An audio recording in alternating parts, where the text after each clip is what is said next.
Well, hello. Welcome to the Creative Writing Live podcast, where we talk with writers from all mediums and genres about themselves, their work, and advice they have for writers. I'm your host, Paul Zeidman, and my guest today is author Lauren Seal, and she is the writer of the new book. Well, I don't know how new it is, Light Enough to Float, and we'll be talking about that. And it's a some very serious subject matter, but hopefully not too serious as to make you not want to listen. Lauren, welcome to the Creative Writing Live podcast. Thank you so much for having me. Oh, my pleasure. Well, as viewers and listeners are probably familiar, we like to start things off talking about things we may have read or watched lately. Did we like them? Did we hate them? We're kind of like, I do not ever need to see or read that again. I'll go first just to give Lauren a little time to collect her thoughts. Well, since it is October, my local art house cinema is showing all kinds of Halloween-esque movies. I'm not really into the gory horror stuff. So, of course, I went to go see Elvira, Mistress of the Dark, with Cassandra Peterson. I'd never seen it. I've only seen clips. My God, what a silly movie, but silly in the best possible way. And I hope this doesn't come across as the wrong way, but boy, the boob jokes just don't stop in that thing because Cassandra Peterson, the actress, is a very well-endowed woman. And so, of course, they're going to take advantage of that. There's a lot of double entendres and innuendo throughout the whole thing, but it was so much fun. And it wasn't a packed house, probably like 30, 35 people, which is still pretty decent, but it was so much fun. I was surprised how much I enjoyed it. Lauren, what about you? Oh, um, so I'll start with like a bit of a story. I have a cousin who's about 15 years younger than me. So I used to like babysit him, and now as he's grown, he's become a teenager. One of the ways that like we connect is going to see superhero movies because I was a huge Spider-Man fan. He kind of adopted that. So I took him to see the new Joker movie, and Oh no. it was it was not great. I thought it was hilarious. Oh I wow. imagined, Okay. I'm not a big Joker fan, but I imagined being a huge fan of the first film, and then coming in and being like, "Oh, no, that's not what this is. This is the," it was completely different from what I expected. I knew it was a musical, and I love Okay. musicals, but it wasn't enough of a musical in my eyes to save it. Um, but it's one of the better acted bad movies I've ever seen. Well, when you said, superhero and comic book movies, that is not the movie that I thought you were going to say. No, no, it was, and the other thing that like I got like, and I could tell it was a bad movie because I got distracted by this, but there was so much smoking, and usually I'm able to be like, oh, it's a set piece, but it came down to me almost like waiting. I'm like, okay, when is the cigarette going to be like lit in this scene? When are you going to be smoking? Like if it had popped up at the end as it Hmm. being like a Marlboro ad, I would not have been surprised. Oh But wow. yeah, What does your cousin think of it? Or was he kind of like, why did you do this to me? he was also like, I don't understand what happened. I don't understand what we just watched.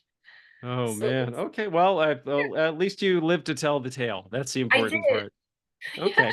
Okay. So Lauren, before we move on, I want to actually read your bio. This is in the back of her book, Light Enough to Float. Lauren Seal is a former poet laureate of St. Albert, Alberta, Canada. She mentors the teen and young adult poets of a spoken word choir, and her poems have been published in various anthologies. This novel, in verse, her first book, is inspired by her own experiences with anorexia, anxiety, and hospitalization. Okay, so Lauren, let's actually start things off talking a little bit about you.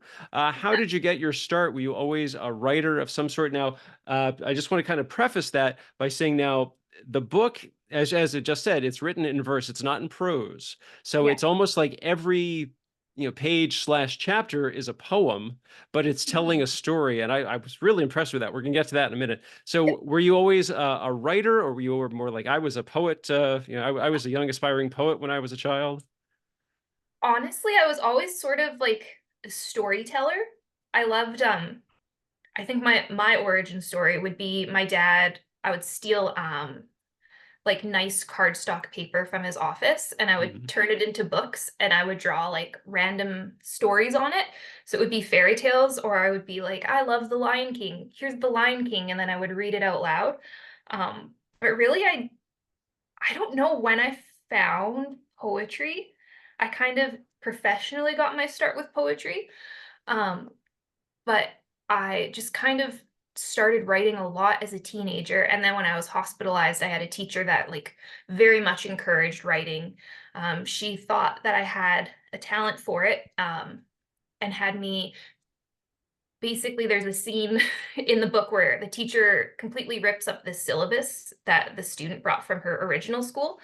And that essentially did happen to me with the English teacher there. And she said, no, we're just going to say we made our own syllabus and we're going to just do writing. And she would give me like weekly a new writing assignment where she'd be like, read this poem. Now write a response to it, or write a poem in the similar vein, or write a story, or here's an image. Can you write me a short story based on this? So I just kind of wrote and wrote and wrote. And then somewhere along the line, probably between, because I stopped writing completely for many, many years when I did university, because there just wasn't really time or energy. Um, and then it was after I completed my master's, I was getting back into writing.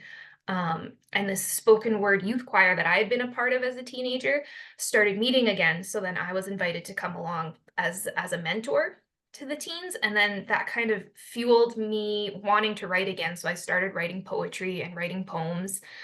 Um, and it kind of everything spiraled from there. I started just, yeah, writing poems, applying for things, um, sending poems out. And then it wasn't like really, I only had a couple um, publications in like anthologies and some literary journals. And then this St. Albert Poet Laureate opportunity popped up. And a coworker of mine knew I loved writing poetry, so she just submitted me um, to be considered. And I filled out all the application forms, and then I got a call being like, "Yeah, so you're going to be our third poet laureate." And I was like, "What do you mean?" And they're like, "Yeah, you're going to be our poet laureate." And I was like, "But I'm not a real writer. I don't write a ton." So then I feel like everything kind of started just piling on from there, where I got the poet laureate position. And then shortly thereafter, because I'd had this manuscript, an agent picked it up. And then she knew my publisher and editor, they were looking specifically for poems, not poems, for books set in a clinical setting. Hmm. And was like, oh, we'll just send it to her. And then, yeah, it was just wild.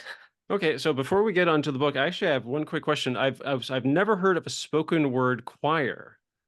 Now, I've heard of Yeah, spoken word competitions and spoken word throwdowns. What is a spoken word choir? How does that work? it's pretty unique. I So the group is called SWIC, which is the acronym for the Spoken Word Youth Choir. And I haven't seen, at least in my like province Mhm. um, of Alberta, another group quite like it. It's teens, but we'll take poems by like William Shakespeare or other poets, or take poems that we've written or make found poetry out of um, just like news articles, whatnot, and perform it as a group. So you'll have people saying lines together, you'll have Hmm. them doing solo lines, you'll have voices accumulating and decumulating, and then we add movement into it as well. And we've been able to work with a woman who's like a lovely dancer and choreographer and dance teacher out here in Edmonton, who gives us just easy movements for our non-dancer bodies to do. So it's kind of like spoken word poetry and Greek chorus and drama and musical theater, but no singing. Wow, that's just fascinating stuff. Okay, so you were talking about the manuscript for your book, "Light Enough to Float." Yeah. So could you kind of give us, I guess, like a thumbnail description of what it's about?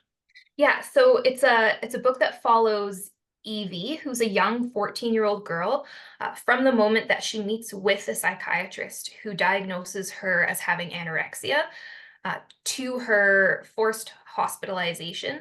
Um, and kind of through that whole journey, as she's in the hospital and trying to decide if she's going to just physically recover and then go back to her unhealthy, toxic ways, or if she's going to actually kind of take the lessons that are being given to her and really like feel them and embody them and try to grow and heal.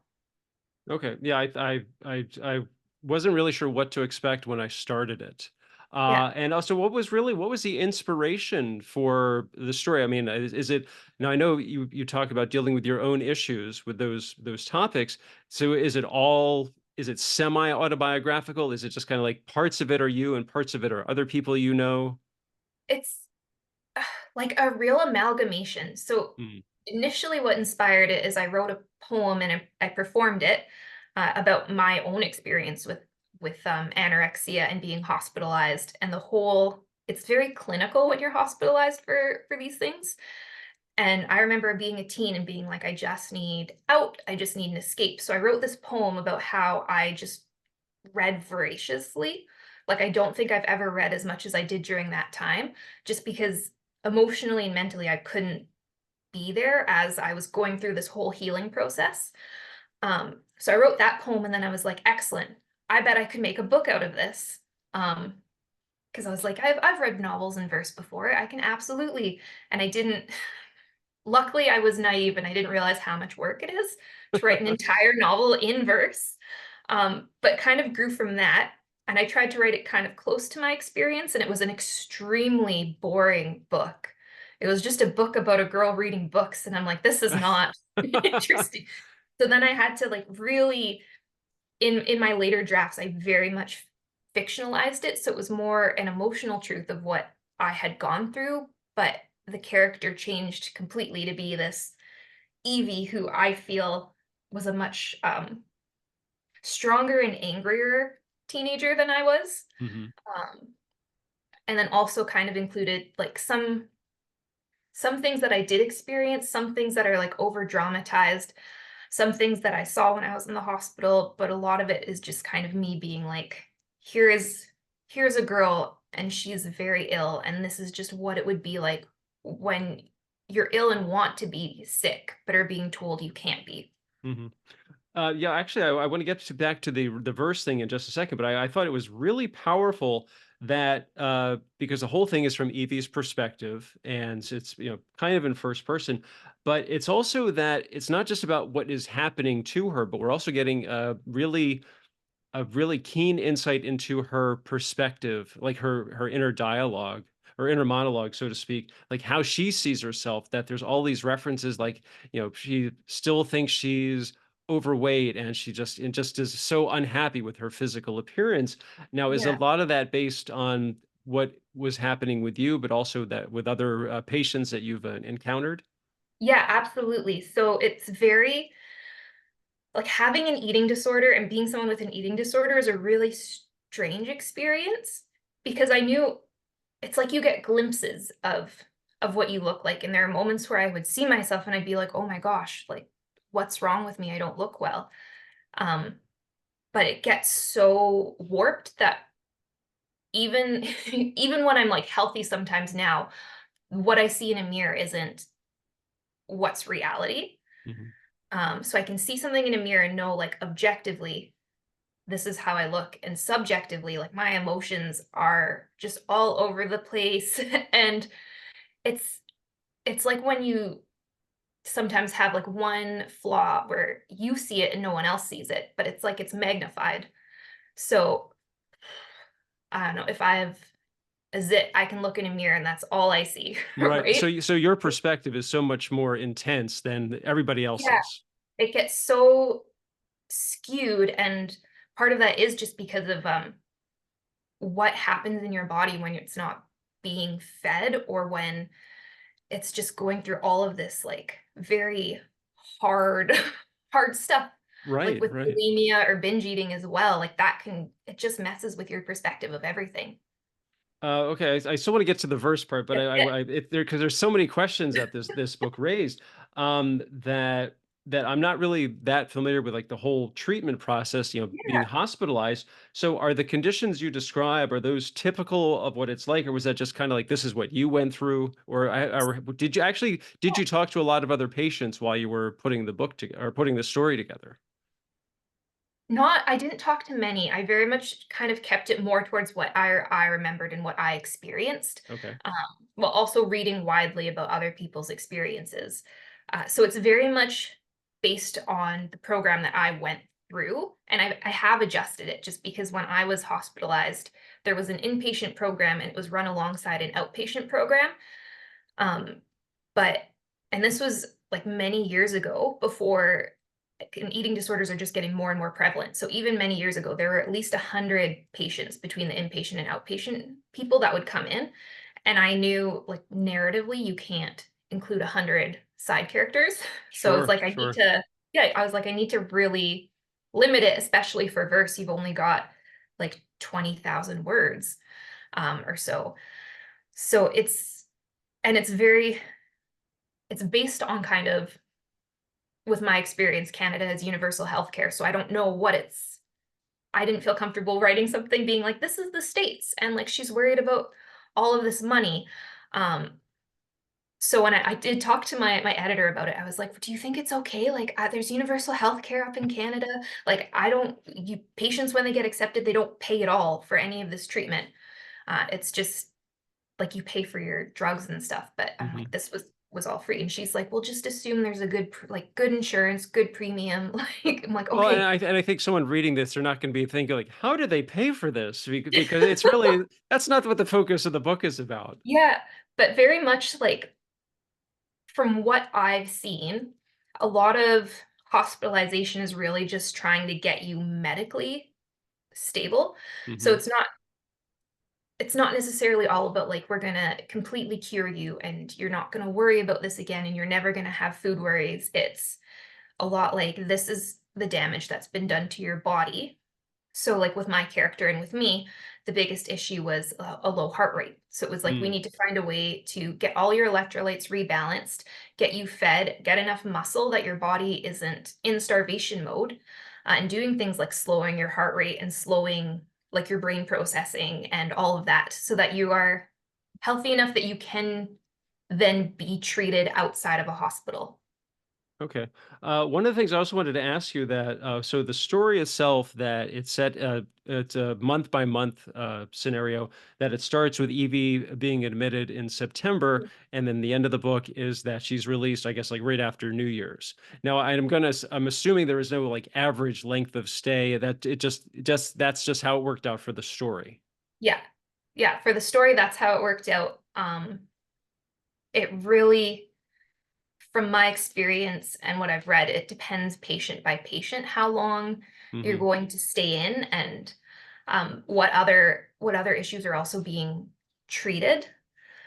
So I know, at least in the program I went through, if you lived outside of the city or far away, because there would even be people flown in from other provinces, mhm. they tried to get you through the inpatient treatment as soon as possible so you could get kind of back to your life. Um, but yeah, there's just all these other variables that go into it. Yeah, well, because one of the things that I thought was really interesting is that even though the focus of the story is on Evie, they're all of the, as you said, these side characters, other patients, that some of them, I guess, to me, I got the strong impression they're almost like lifers, that they've been there who knows how long and they're going to be there for who knows how long. Yeah, which is like another just so super depressing aspect of eating disorders and mental health as well. Um, like clinically and with research, it's been proven that the younger you can get to someone, or the sooner in their eating disorder that you can get them treatment, the the higher the chances that they'll have recovery and they won't relapse. But some people unfortunately just don't get that care soon enough, um, or they're just they've got so many other things. There are so many different factors that can go into eating disorders, and it becomes kind of, when you're in it, something safe and known, and it becomes really scary to try and become healthy, because you don't know what that's like. You don't know what's going to happen, and your eating disorder can kind of become like a security blanket. Hmm. Um, so even whenever I go through anything really difficult, I always make sure that I'm eating, just because I'm like, it's so easy to just not eat and fall back into those patterns. Um, so unfortunately, you do get people who kind of, they battle and battle and battle for so long. Hmm. Okay, so now I want to focus kind of more on the writing aspect of the book. So, what was the motivation to do it in verse as opposed to just in regular prose? You're just more used to writing in verse, or you just thought, I this is, Yeah, it was just kind of like a gut feeling, this is the way I want to tell this story. it's I think I tried writing it in in like paragraphs and prose and sentences. Um, but it just needed to come out in verse. It Mhm. A lot of verse novels, especially for like a YA audience, I find that they tend to deal with very intense topics, um, and focus more on the interiority of the characters. And I knew this was going to be Evie's story, and it needed to focus on her inner self and her inner journey through this process. And I just, the verse just seemed to stick and Mhm. hold her voice much better. And then there's also just like I really liked having those like sparse lines with her. Because that's just what her brain is like. It's She's just in a survival mode. All she can manage are these very sparse thoughts. Okay. Yeah, one of the things I thought was really, really effective was that even though there's not a lot of text on the page, all of the words have some kind of impact. That even though you're not going into a lot of description or detail about, like what her room looks like or what the other patients look like, or anything that you would usually have a whole, couple of paragraphs about how something looks, or that sort of thing, that you just have a few words and it immediately paints the picture in my head. Okay, I can imagine this. It's probably nothing like what, Lauren imagined it to look like, but this is how I'm interpreting that. And it was still really effective that I was able to see it all play out, even though it was totally different from what I was used to. Yeah. And that's also that's the way I I write poetry is all before it got to this level, this manuscript was about 500 pages. And I worked through it in a mentorship program that my province, that a writing group in my province offered with another writer. And we really cut it down. And it made me really think about like, I need to be sparing with my words. Like, if a poem is going to be in here, it has to carry its weight. Hmm. And in the poem, each line needs to carry weight. And if each line needs to carry weight, then I can't mince words. I have to make sure I use the smallest amount of words possible to get the message across. Oh yeah, I totally got that as I was reading it. And when I first started, I was totally caught off guard that okay, this is not what I was expecting. And then at first I thought, okay, it's going to be a couple of pages of this, and it's going to get into regular prose. But the entire thing is written in verse, and the way I kind of like went back and was skimming through it, like just kind of getting an idea of how it was put together. That it's almost like you have look, it's like 325 pages, but there's something like I don't know, 295 individual poems, each one with a little title, kind of like a chapter, and it's almost like each of those poems slash chapters focuses on one particular moment, but it's all in sequential order. So, Yeah. which I thought was a really great way of presenting the story, that we're able to kind of follow along with Evie as it's happening, and she is our narrator. So we're Mhm. hearing it from her, her internal, dialogue, that she's explaining what is happening, but it's not too wordy. Yeah. Well, then the other thing that it helped with is like being in a hospital is both terrifying and extremely boring, right? Like Hmm. it's especially when you've got such a regimented schedule like you do when you're getting eating disorder treatment. It's like the same thing over and over and over and over. And I was like, I can't imagine writing this in prose Mm. and then having paragraphs because I'm like, and then the same thing happened again today. Um, so I felt like that was another reason the verse really helped is I was able to pick and choose little moments from throughout her life and her stay to be like, this is the thing that stood out in this moment. Mhm. Yeah, like, as you were saying, like, you don't wanna have just, like, day 102, okay, woke up, breakfast at 9, Yeah, got to walk in the hallway. That I think a great way that you were able to track her physical journey is that they keep upping her calorie intake. yeah, And I just thought, like, how high are they gonna go? And then all of a sudden she's released. But yeah, but I just thought, what a great way to show that about what's happening to her health and her body, that it's not just about, how much food she has to eat, but she's also describing like, okay, like she's talking about, I guess, her midsection, and to her, it's very disgusting for her to look at. But Yeah. I'm guessing, like, from someone on the outside, she just maybe she's looks normal. Yeah, yeah. And I kind of allude to it in a poem, but one thing that people who have to gain weight on eating disorders with their treatment that they'll hear is they're always told by people, because usually the medical team will be like, don't comment on their weight. Don't comment on their weight. This is like a trigger. So what you hear a lot is people being like, you look so healthy. And Mm, that in your brain immediately you're like, oh my gosh, I've gained all this weight. This is what I was trying not to do. And it sets off all of these like alarm bells. Um, so she's trying to contend with that while also just trying to get to just a healthy size where her body can function. mhm. Yeah, and I have to say that what I was trying to think of, like, are there any particular moments that stood out for me?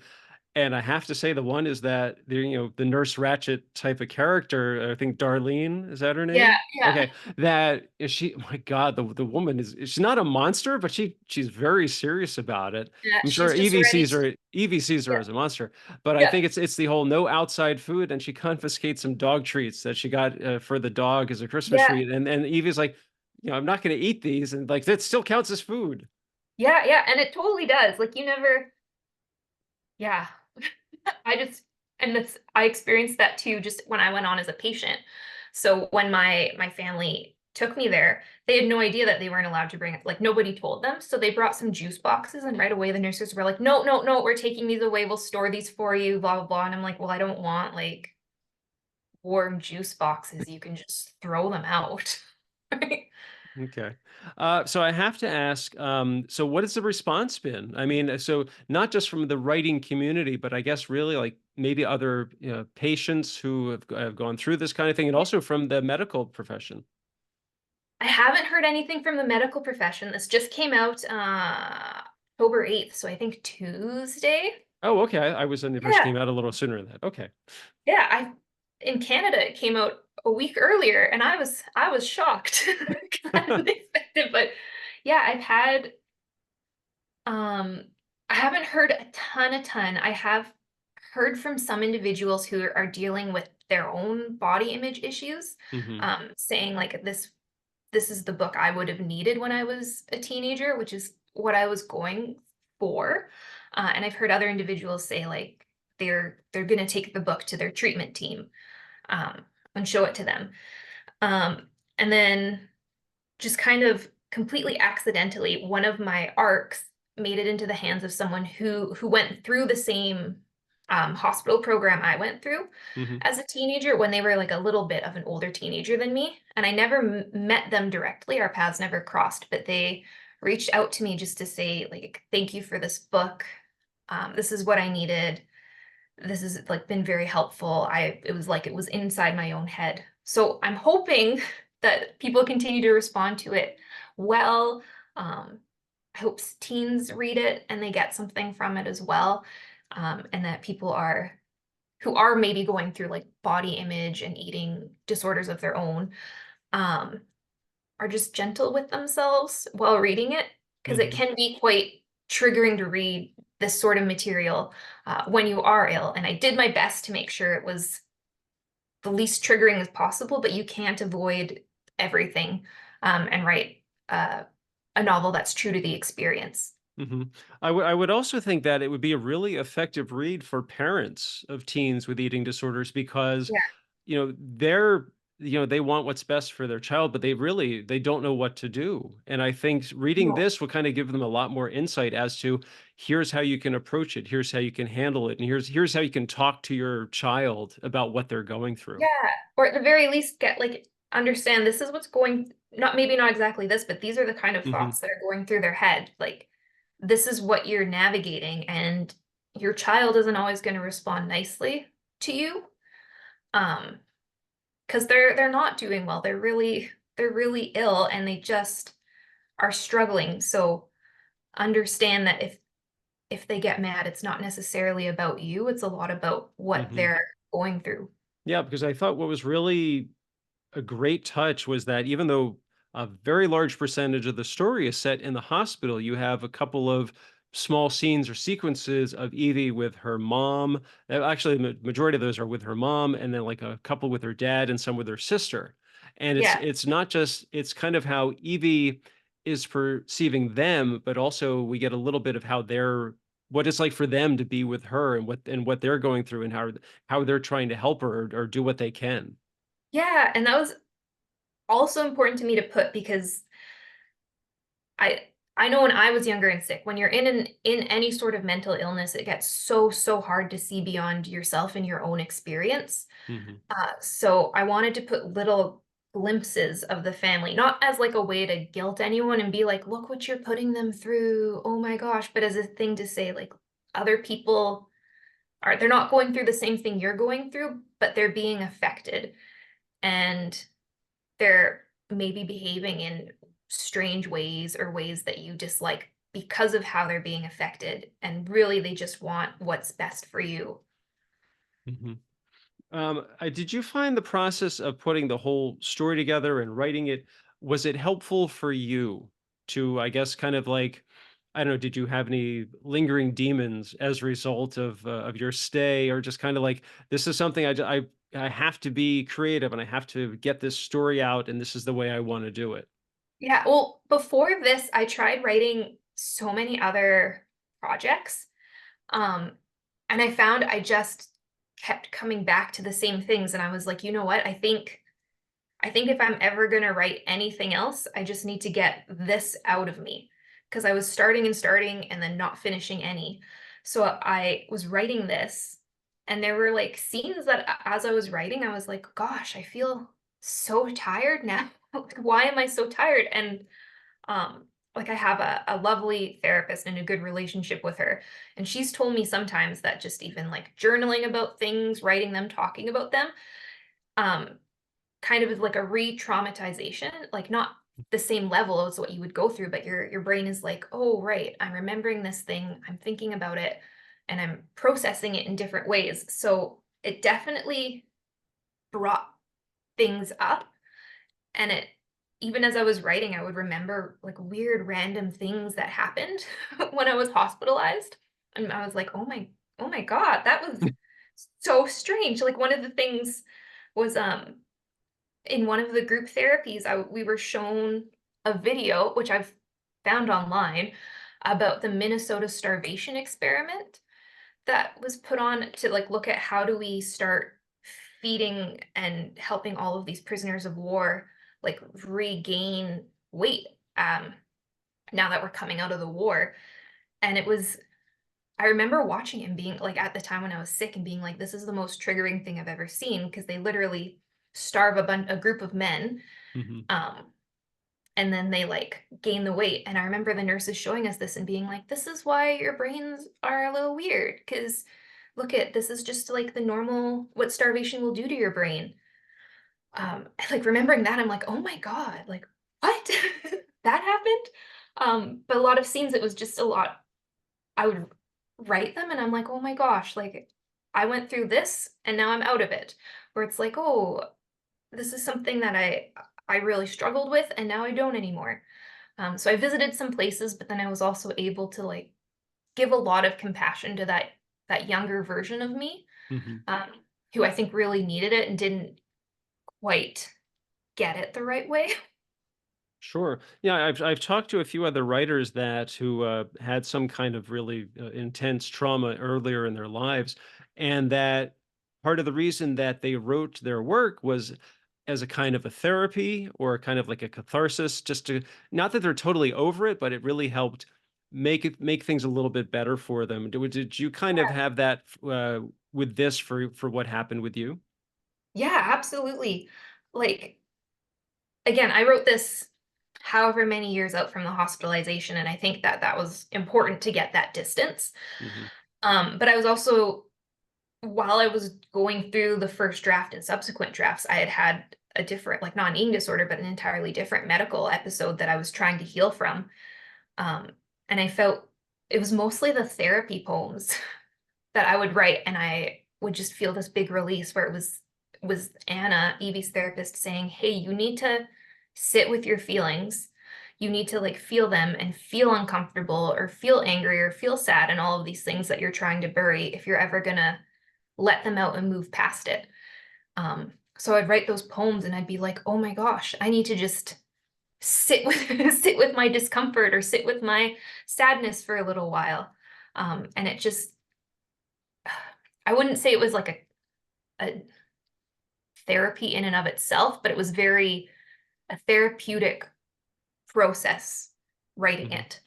Okay, that makes total sense. What would you say is the primary message or the lesson that you're hoping readers take away from reading this? Oh gosh, that's a big question. That's we're all about the big questions here. Yeah, I think it's just be compassionate with yourself. There's so many hard things people go through, and there are all these emotions that we'll often feel, and then we just push them right down and try to find ways to hide them and not feel them. And I think it's important that we just s- sit with our hard emotions and look look them in the face and say, yeah, this is difficult and I don't like feeling this, but I'm gonna do it, and then I'm also gonna take care of myself, and help know that I'm enough to help myself through this moment into the next. Okay. All right. So the book is light enough to float. So what is next for you? Do you have another project in the works? Do you just kind of like I'm gonna take it easy for a couple of weeks and then think of something else? Uh, I mean, I've been distracted this week with the book coming out. Okay. I didn't realize that debut novels can cause so much noise in your head, but I am working on another project. Um, Another, so far it looks like it's another sad YA YA book. It seems to be my genre at the moment, but we'll see how it grows and evolves. Okay, that's fantastic. Lauren Seal and the book again, once again, light enough to float out now. Apparently, just recently released. Lauren, where can people find out more about you online? Do you have like social media platforms? Yeah, so I've got, mostly it's just Instagram, at, I always forget my handle. Pretty sure it's Lauren the Seal is writing. And I also have a website that you can Google and look up, but it's laureneseal.com. LaurenESeal.com. All right, Lauren Seal, and one more time, the book is light enough to float. Thank you for being here today. This was a fascinating discussion, and just really, and it's a really gripping book. It's also a very fast read. I was surprised. I was just it's not that kind of page turner, but Yeah, I just because I wanted to see what happened because I was really intrigued just to see what was going to happen with Evie and what was she going to experience and is she going to get better? Is there going to be a happy ending? Which it's kind of not that kind of story, but yeah. just you want to know what happens to her, and I think you do a fantastic job of just taking us through this journey of what she all the things that she's going through. Yeah, thank you so much, and thank you for chatting with me, letting me go on my little tangents that I'm prone to, and for reading and liking the book. Oh, my pleasure. Again, it's Lauren Seal, and her book is Light Enough to Float. I'm assuming people can get this on Amazon and your website. Yeah, Amazon. I believe I link to websites, Penguin, anywhere you buy books, I All right. believe. All right, fantastic. Lauren Seal, well, thank you once again for being here today. Audience, if you've enjoyed today's show, please hit like and subscribe. You can leave a comment, tell your friends. You can check out my screenwriting blog, Maximum Z. That's at maximumz.blog. I'm on Twitter at maximum_Z. And this show has its own Twitter account at podcast CWL. As Lauren mentioned, Instagram, I'm on there too at Pez Screenwriting. And you can check out my Go Ahead and Ask books on Amazon, the ones about screenwriting and pie. Like I said, that's Lauren. I'm Paul. This has been the Creative Writing Life podcast. Thanks for listening. Stay safe, stay healthy, and most importantly, go write something.